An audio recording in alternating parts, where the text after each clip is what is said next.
Assalomu alaykum, hurmatli hamyurtlar.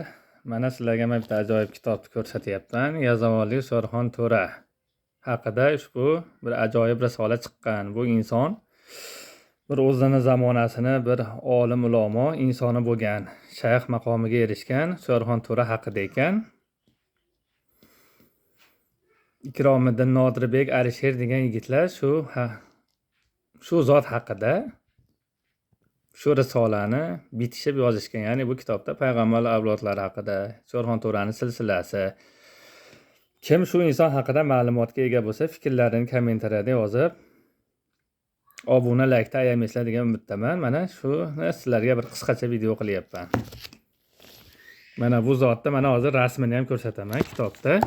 Mana agar kim qiziqsa, bu reklama bas, bu sotuvda yo'q. Bu kitob.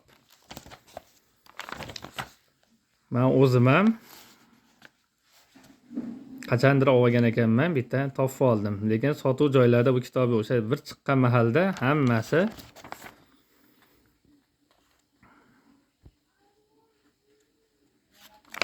odamlar qo'lida yayilib ketgan, bitta bo'lib.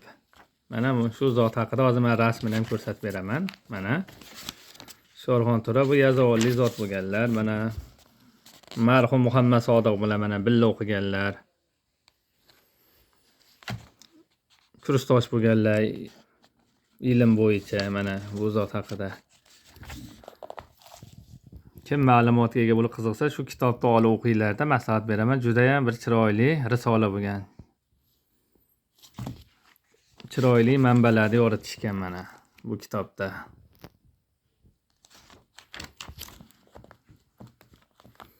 Mana ko'plama ziyoratgohlar rasmlari mana. Shuni mana sizlarga ko'rsatishga ilindim.